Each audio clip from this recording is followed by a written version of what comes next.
Something just happened that quietly moved the world closer to a major war, and almost nobody noticed because no missiles were fired yet. Welcome to Why It's Trending Daily. I'm Hank, and this is where I break down the stories that everyone is suddenly Googling, and I explain to you why they matter. So here's what actually went down. The United States just openly warned Iran that another military strike is very much on the table. Not in a leaked memo, not through diplomats, out loud, and very much on camera. You see, Donald Trump made the comment while standing next to Benjamin Netanyahu at Mar-a-Lago, saying the U.S. believes Iran may be rebuilding missile and nuclear capabilities that survived earlier American and Israeli strikes. And Trump, he didn't hedge. He said if Iran is rebuilding, the U.S. will knock them down. Again. Now, Iran's response came fast, and it was not exactly calming. Ali Shahkani, a senior advisor to Iran's supreme leader, said that Iran's missile capabilities are not containable and not permission-based, and that any attack would trigger a response beyond the imagination of those planning it. That is not rhetoric. That, my friends, is doctrine. That's the kind of language you use when plans are already sitting in a drawer somewhere. Now, this is where the tone really changes. See, Iran's president has now said the country is already in a full-scale war with the United States, Israel, and Europe. Not a Cold War, not a proxy war, a war. And that claim isn't exactly coming out of thin air. You see, earlier this year, a 12-day air conflict involving Israel, Iran, and the United States killed nearly 1,100 Iranians, including senior military commanders and nuclear scientists. Iran responded with missile barrages that killed civilians in Israel.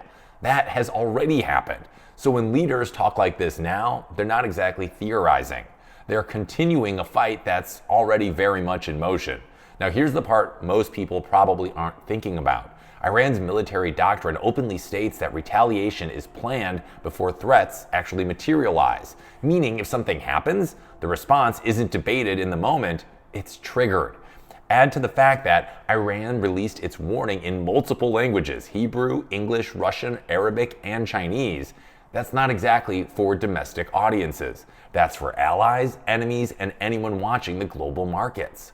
That's Iran saying everyone who matters just very much heard what we just said.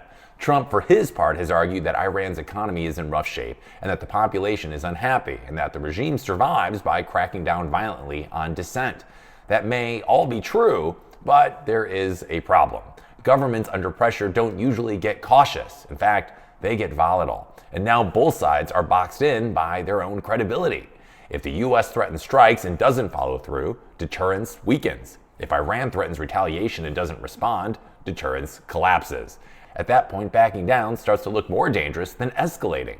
And once leaders start thinking like that, history, well, it tends to speed up. This isn't really about missiles anymore. It's about signaling strength to allies, to enemies, to voters. It's about elections, regional power, and who controls escalation without losing control of it. And here's the uncomfortable reality of all of it.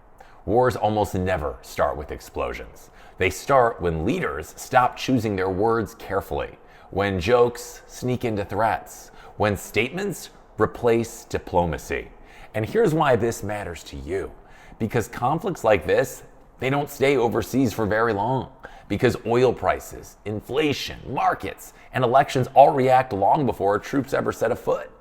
Because the cost of war usually hits your wallet before it hits the battlefield. And because when the most powerful countries in the world start talking casually about bombing each other, history usually doesn't wait very long. This isn't a panic, it's pattern recognition. I'm Hank, here to explain the chaos so you don't have to. If you want more of this type of content, you know what to do.